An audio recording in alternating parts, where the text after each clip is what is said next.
The Fall of the House of Usher by Edgar Allan Poe, as read by Matt Felsman.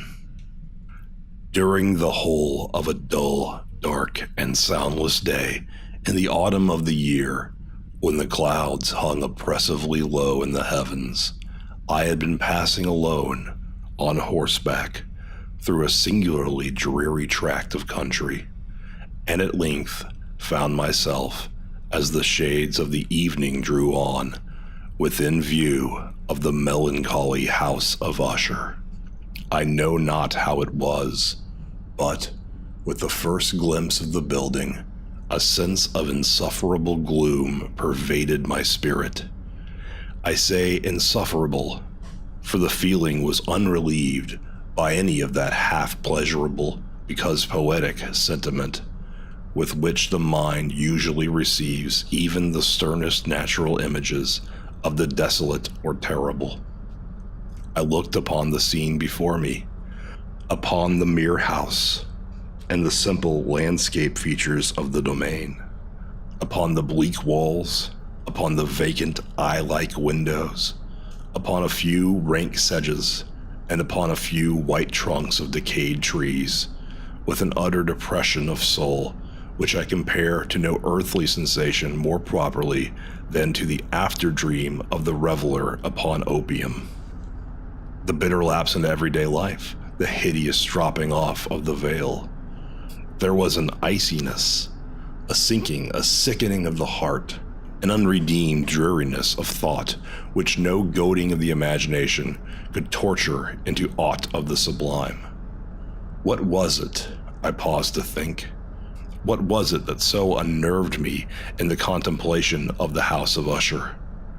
It was a mystery all insoluble, nor could I grapple with the shadowy fancies that crowded upon me as I pondered, and I was forced to fall back upon the unsatisfactory conclusion that, while, beyond doubt, there are combinations of very simple natural objects which have the power of thus affecting us, still, the analysis of this power lies among considerations beyond our depth.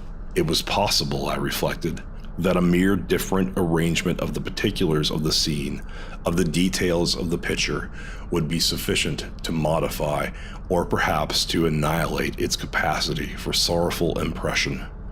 And acting upon this idea, I reined my horse to the precipitous brink of a black and lurid tarn that lay in unruffled luster by the dwelling, and gazed down, but with a shudder even more thrilling than before, upon the remodeled and inverted images of the gray sedge, and the ghastly tree stems, and the vacant and eye-like windows. Nevertheless, in this mansion of gloom, I now proposed to myself a sojourn of some weeks. Its proprietor, Roderick Usher, had been one of my boon companions in boyhood, but many years had elapsed since our last meeting. A letter, however, had lately reached me in a distant part of the country, a letter from him, which, in its wildly importunate nature, had admitted of no other than a personal reply. The MS gave evidence of nervous agitation. The writer spoke of acute bodily illness, of a mental disorder which oppressed him, and of an earnest desire to see me, as his best, and indeed his only personal friend, with a view of attempting, by cheerfulness of my society, some alleviation of his malady. It was the manner in which all this, and much more, was said. It was the apparent heart that went with his request, which allowed me no room for hesitation, and I accordingly obeyed forthwith what I still considered a very singular summons. Although, as boys, we had been even intimate associates, yet I really knew little of my friend. His reserve had always been excessive and habitual.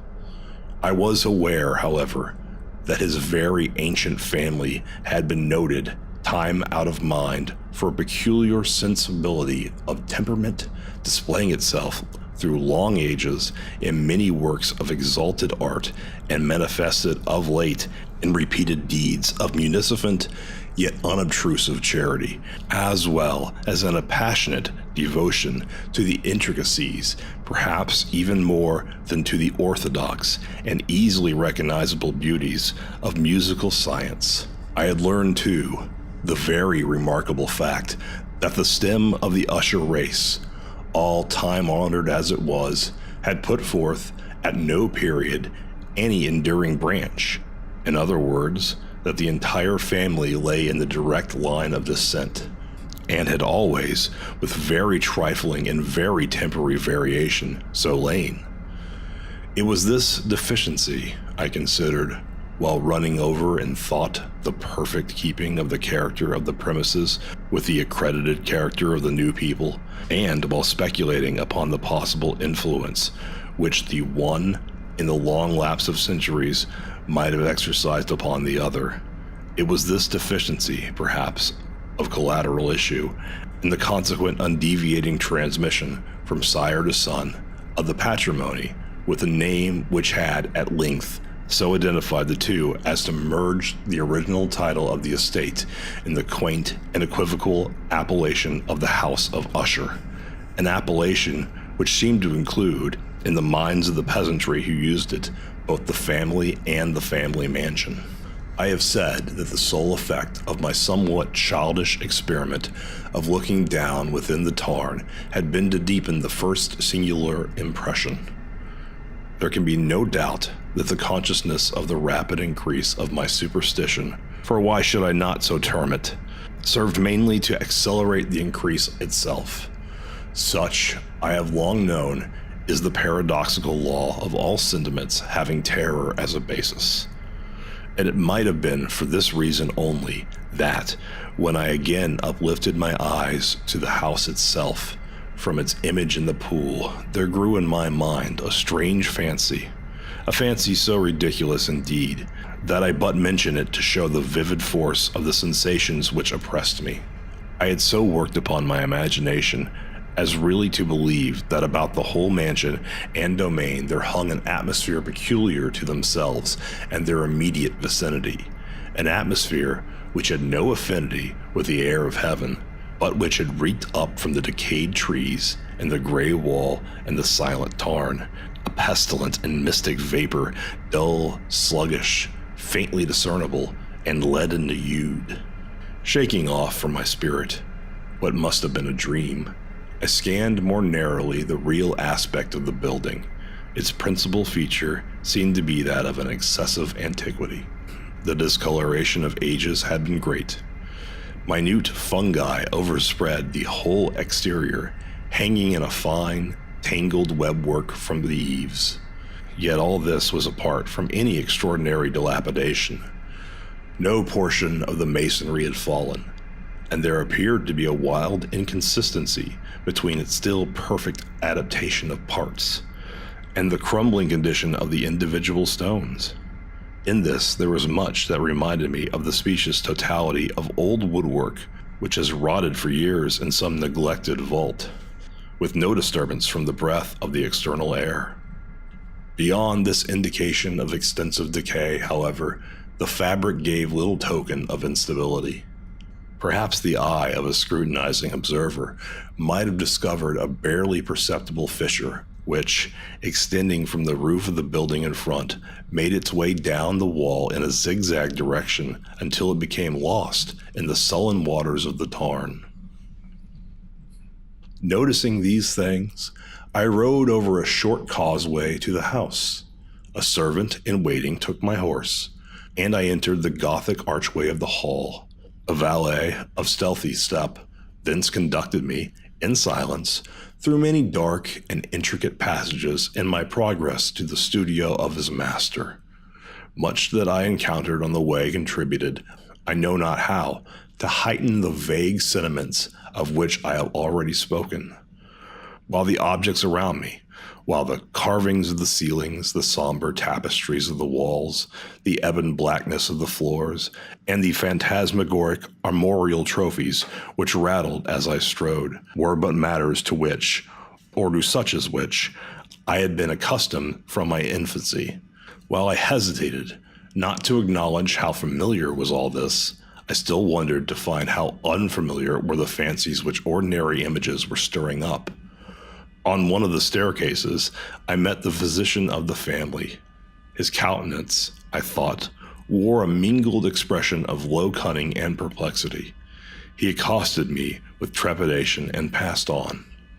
The valet now threw open a door and ushered me into the presence of his master. The room in which I found myself was very large and lofty. The windows were long, narrow, and pointed, and at so vast a distance from the black oaken floor as to be altogether inaccessible from within. Feeble gleams of encrimsoned light made their way through the trellised panes, and served to render sufficiently distinct the more prominent objects around. The eye, however, struggled in vain to reach the remoter angles of the chamber, or the recesses of the vaulted and fretted ceiling. Dark draperies hung upon the walls. The general furniture was profuse, comfortless, antique, and tattered. Many books and musical instruments lay scattered about, but failed to give any vitality to the scene. I felt that I breathed an atmosphere of sorrow. An air of stern, deep, and irredeemable gloom hung over and pervaded all.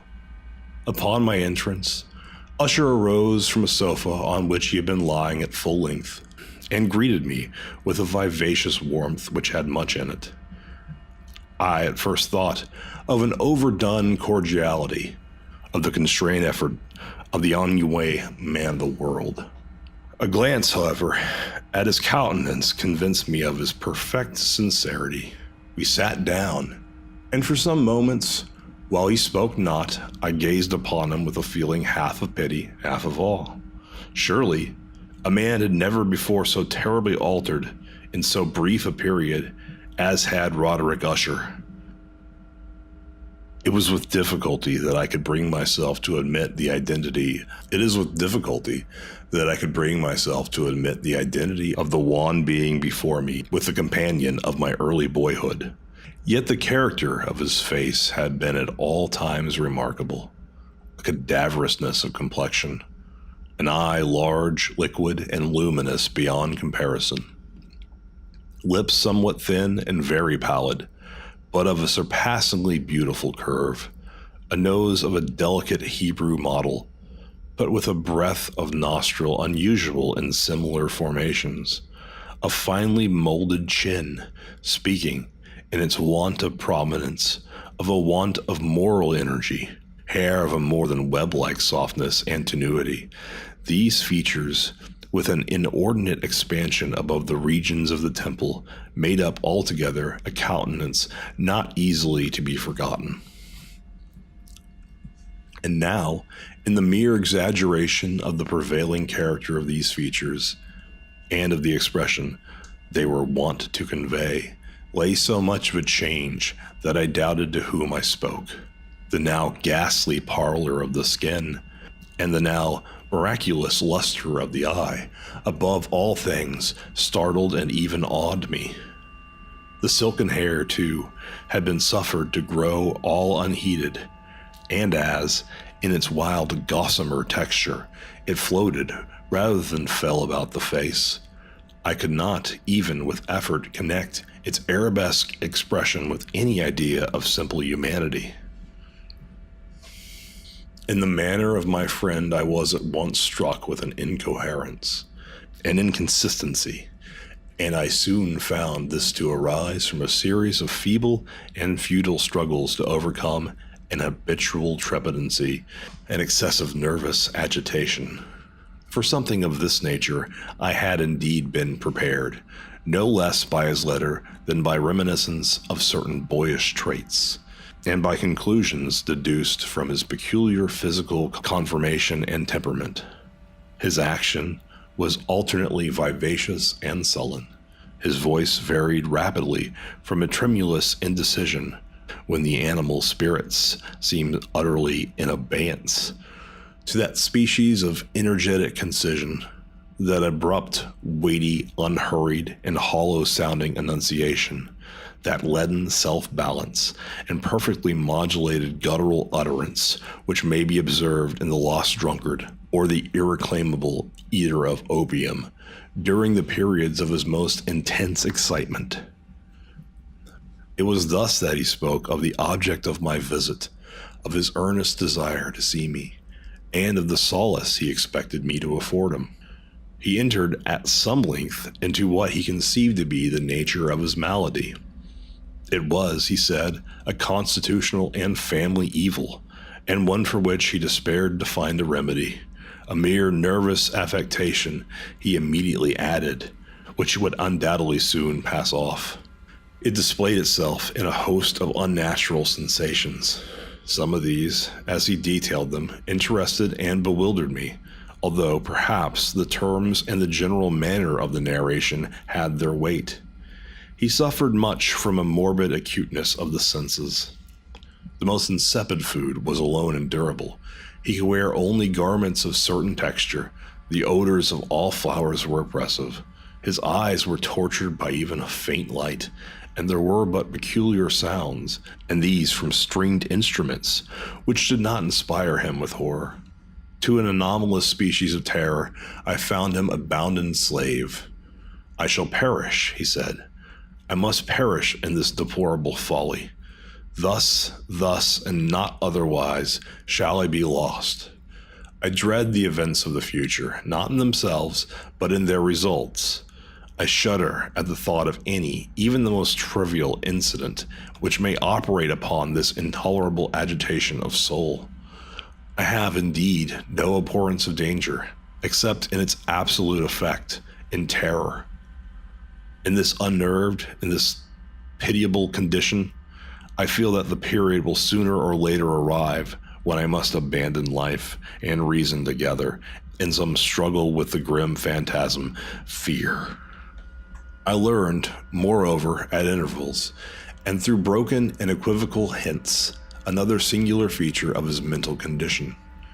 He was enchained by certain superstitious impressions in regard to the dwelling which he tenanted, and whence, for many years, he had never ventured forth, in regard to an influence whose supposititious force was conveyed in terms too shadowy here to be restated, an influence which some peculiarities in the mere form and substance of his family mansion had, by dint of long sufferance, he said, obtained over his spirit, an effect which the physique of the gray walls and turrets, and of the dim tarn into which they all looked down, had at length brought upon the morale of his existence. He admitted, however, although with hesitation, that much of the peculiar gloom which thus afflicted him could be traced to a more natural and far more palpable origin, to the severe and long-continued illness, indeed to the evidently approaching dissolution of a tenderly beloved sister, his sole companion for long years, his last and only relative on earth. Her decease, he said, with a bitterness which I can never forget, would leave him the hopeless and the frail, the last of the ancient race of the Ushers. While he spoke, the Lady Madeline, for so she was called, passed slowly through a remote portion of the apartment, and, without having noticed my presence, disappeared. I regarded her with an utter astonishment, not unmingled with dread, and yet I found it impossible to account for such feelings.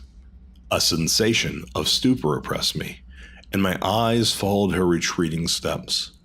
When a door at length closed upon her, my glance sought instinctively and eagerly the countenance of the brother, but he had buried his face in his hands, and I could only perceive that a far more than ordinary wanness had overspread the emaciated fingers through which trickled many passionate tears. The disease of the Lady Madeline had long baffled the skill of her physicians. A settled apathy, a gradual wasting away of the person, and frequent, although transient, affections of a partially cataleptical character were the unusual diagnosis. Hitherto she had steadily borne up against the pressure of her malady, and had not betaken herself finally to bed.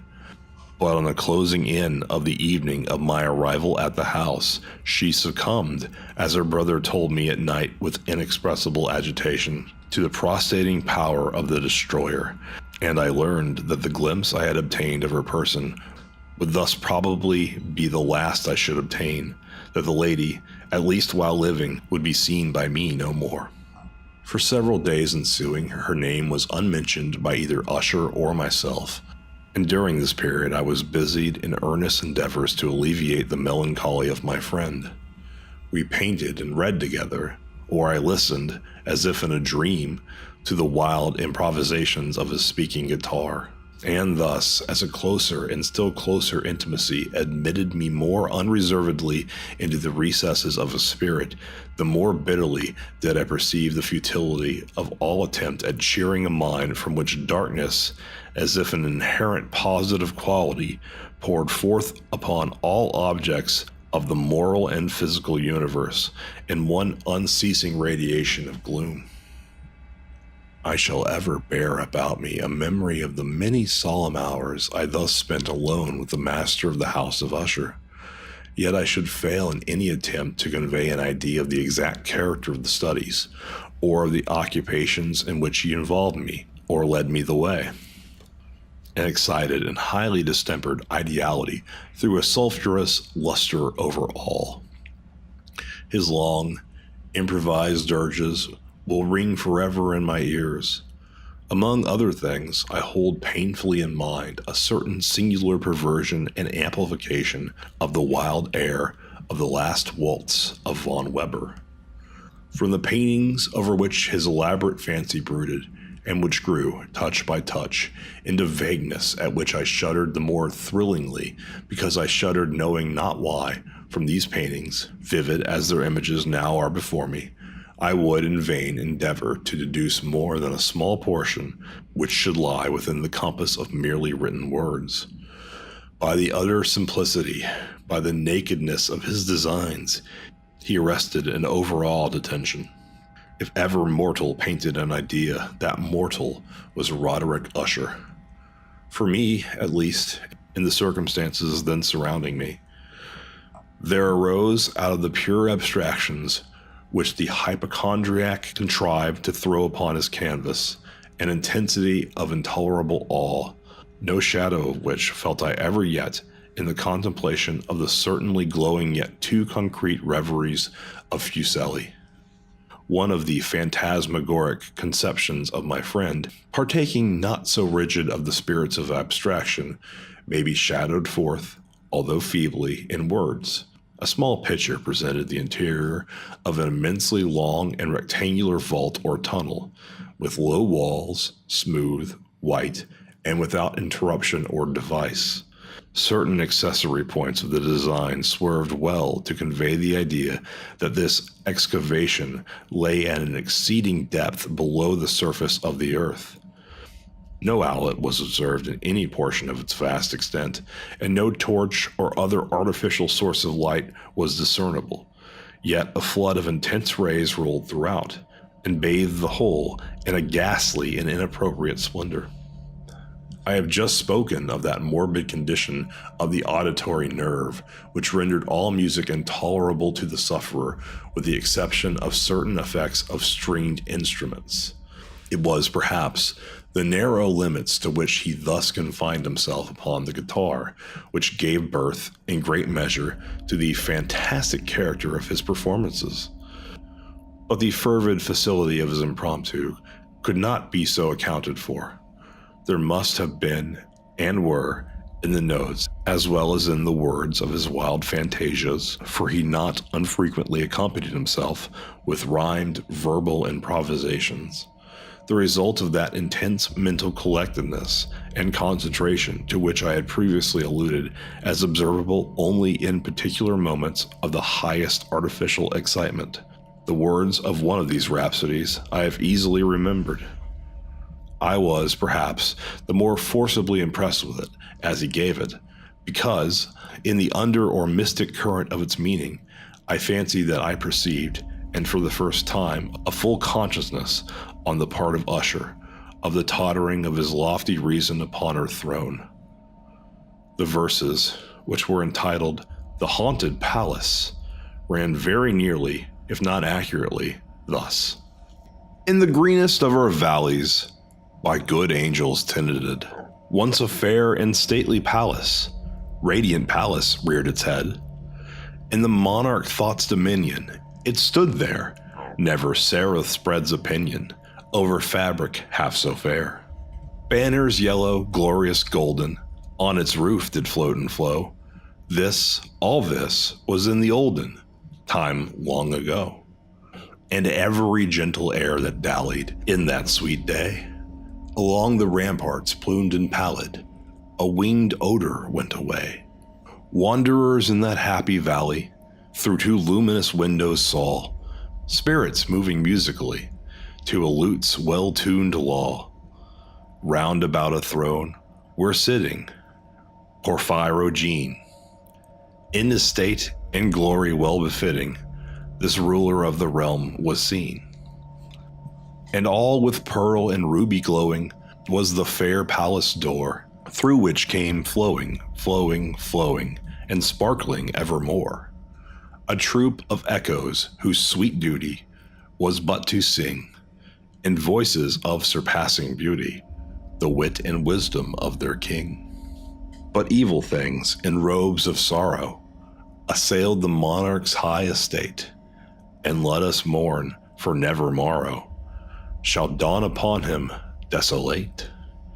And round about his home, the glory that blushed and bloomed is but a dim remembered story of the old time entombed.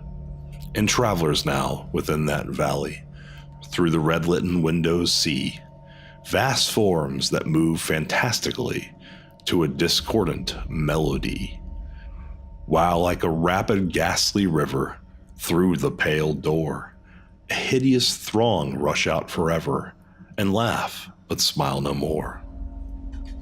I well remember that suggestions arising from this ballad led us into a train of thought wherein there became manifest an opinion of Usher's which I mention not so much on account of its novelty, for other men have thought thus, as on account of the pertinency with which he maintained it.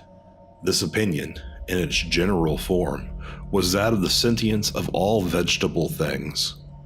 But, in his disordered fancy, the idea had assumed a more daring character and trespassed, under certain conditions, upon the kingdom of inorganization. I lack words to express the full extent or the earnest abandon of his persuasion. The belief, however, was connected, as I have previously hinted, with the gray stones of the home of his forefathers. The conditions of the sentience have been here, he imagined, fulfilled in the method of collocation of these stones, in the order of their arrangement, as well as in that of the many fungi which overspread them, and of the decayed trees which stood around, above all, in the long undisturbed endurance of this arrangement, and in its reduplication in the still waters of the tarn. Its evidence, the evidence of the sentience, was to be seen, he said, and I here started as he spoke, in the gradual yet certain condensation of an atmosphere of their own about the waters and the walls. The result was discoverable, he added, in that silent, yet importunate and terrible influence for which centuries had molded the destinies of his family, and which made him, what I now saw him, what he was. Such opinions need no comment, and I will make none. Our books, the books which, for years, had formed no small portion of the mental existence of the invalid, were, as might be supposed, in strict keeping with this character of phantasm.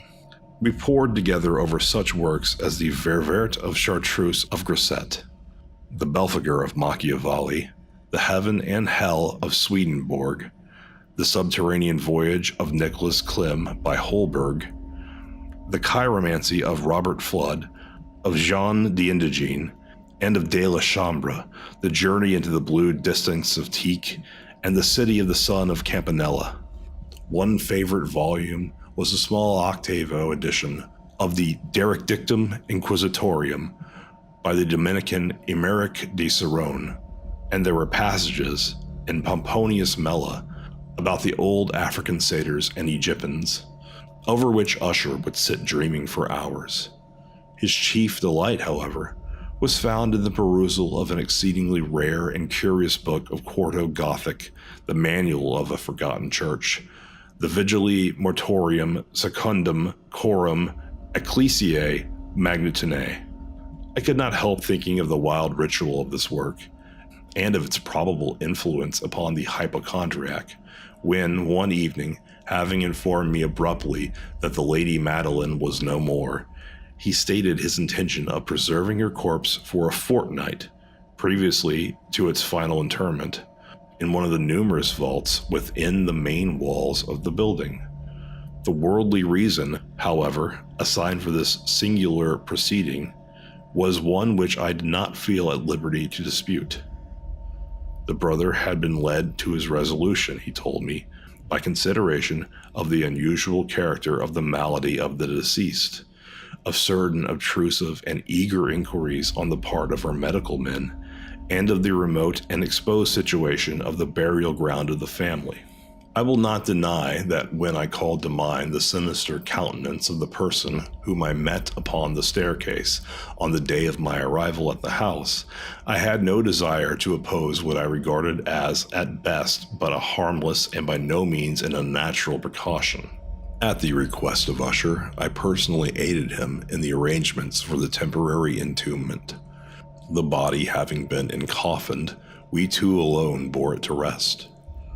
The vault in which we placed it, and which had been so long unopened that our torches, half smothered in its oppressive atmosphere, gave us little opportunity for investigation, was small, damp, and entirely without means of emission for light, lying at great depth immediately beneath that portion of the building in which was my own sleeping apartment. It had been used, apparently, in remote feudal times for the worst purposes of a dungeon keep, and in later days as a place of deposit for powder or some other highly combustible substance, as a portion of its floor and the whole interior of a long archway through which we reached it were carefully sheathed with copper. The door, of massive iron, had been also similarly protected. Its immense weight caused an unusually sharp grating sound as it moved upon its hinges. Having deposited our mournful burden upon trestles within this region of horror, we partially turned aside the yet unscrewed lid of the coffin and looked upon the face of the tenant. A striking similitude between the brother and sister now first arrested my attention. And Usher, divining, perhaps, my thoughts, murmured out some few words from which I learned that the deceased and himself had been twins, and that sympathies of a scarcely intelligible nature had always existed between them. Our glances, however, rested not long upon the dead, for we could not regard her unawed.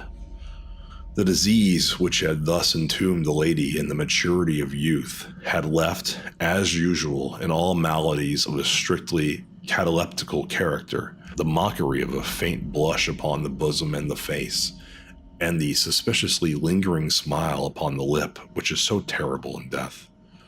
We replaced and screwed down the lid, and having secured the door of iron, made our way, with toil, into the scarcely less gloomy apartments of the upper portion of the house. And now, some days of bitter grief having elapsed, an observable change came over the features of the mental disorder of my friend. His ordinary manner had vanished. His ordinary occupations were neglected or forgotten. He roamed from chamber to chamber with hurried, unequal, and objectless step. The pallor of his countenance had assumed, if possible, a more ghastly hue, but the luminousness of his eye had utterly gone.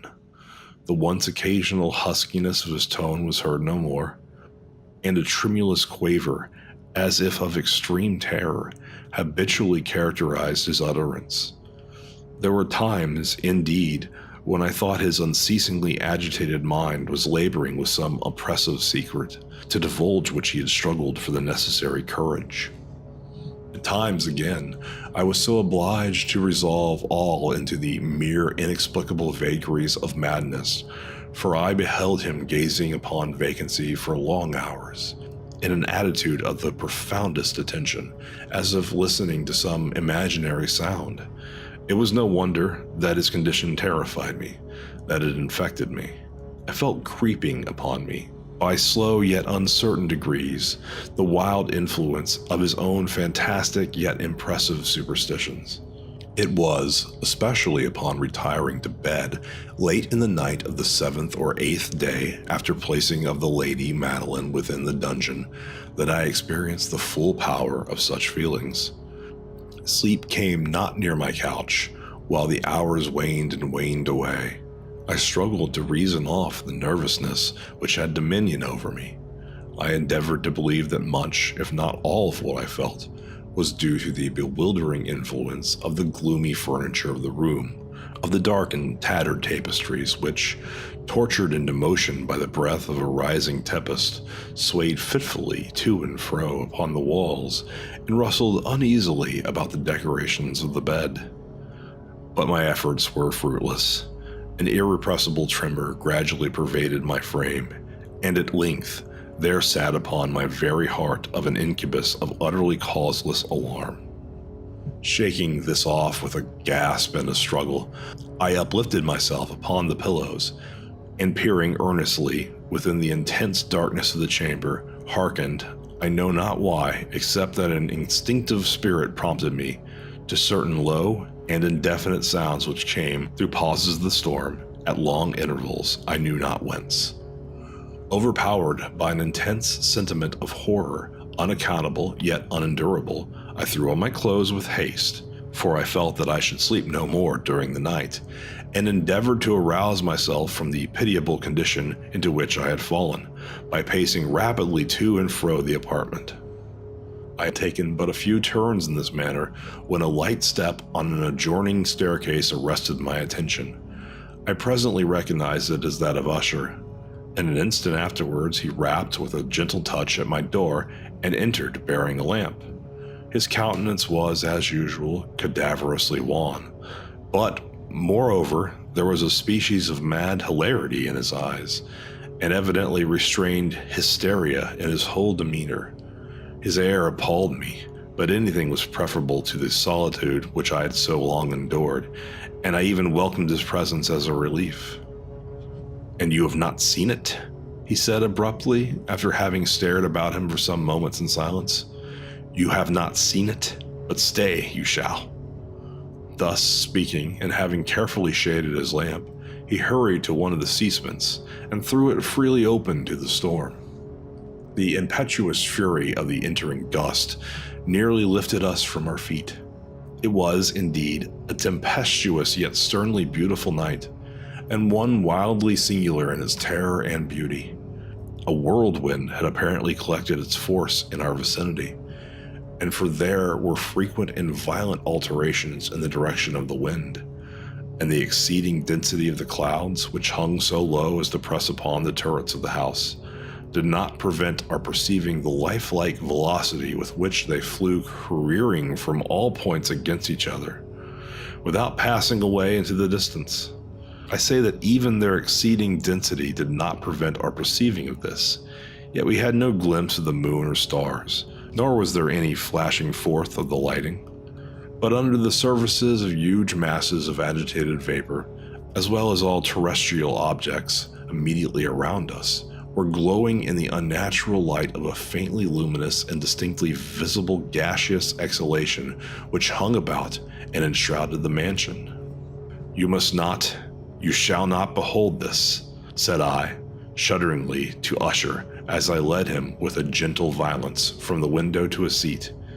"These appearances which bewilder you are merely electrical phenomena not uncommon, or it may be that they have their ghastly origin in the rank miasma of the tarn.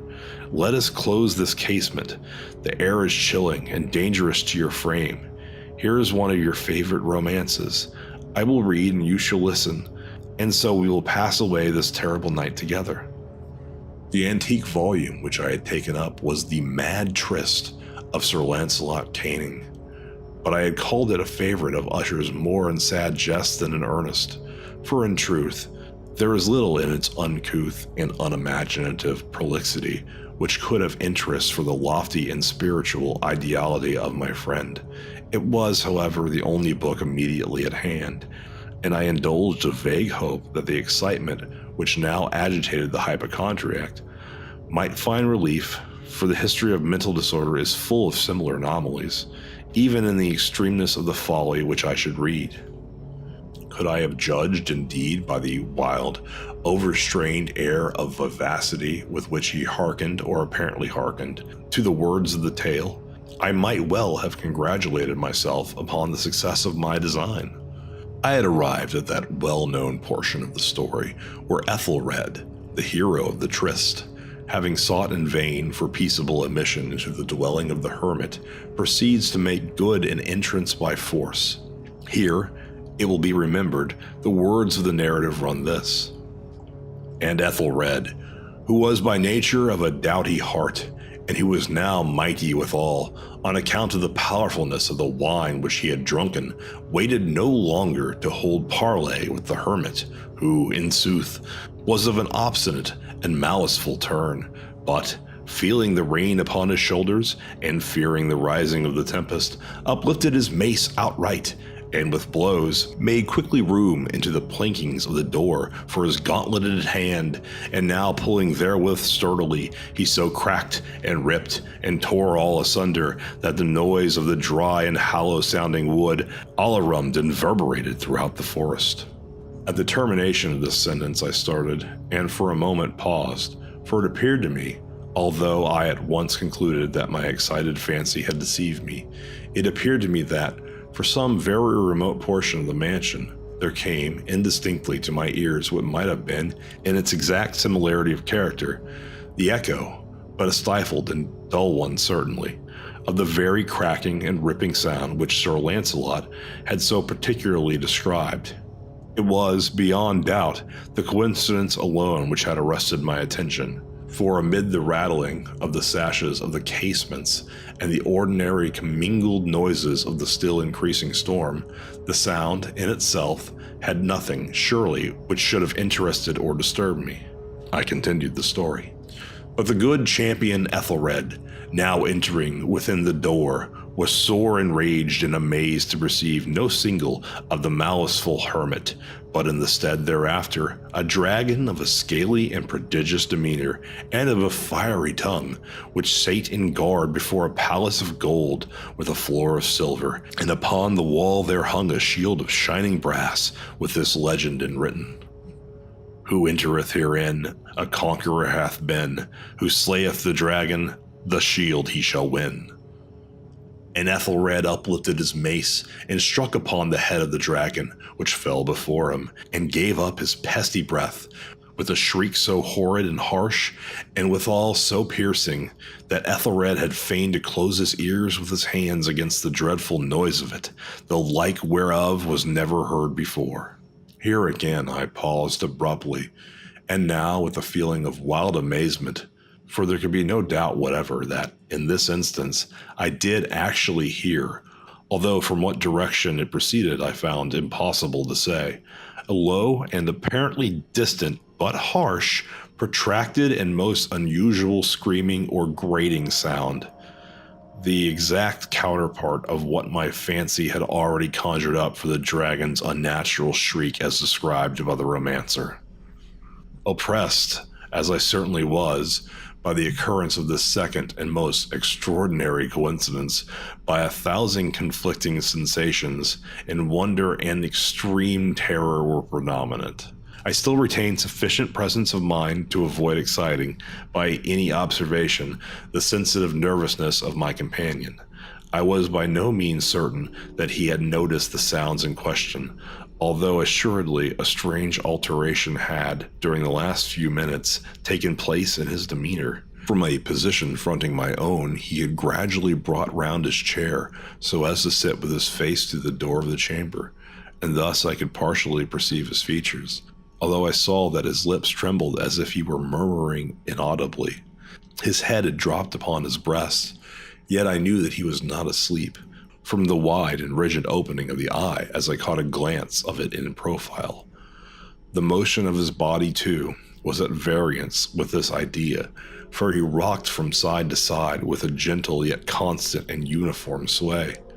Having rapidly taken notice of all this, I resumed the narrative of Sir Lancelot, which thus proceeded.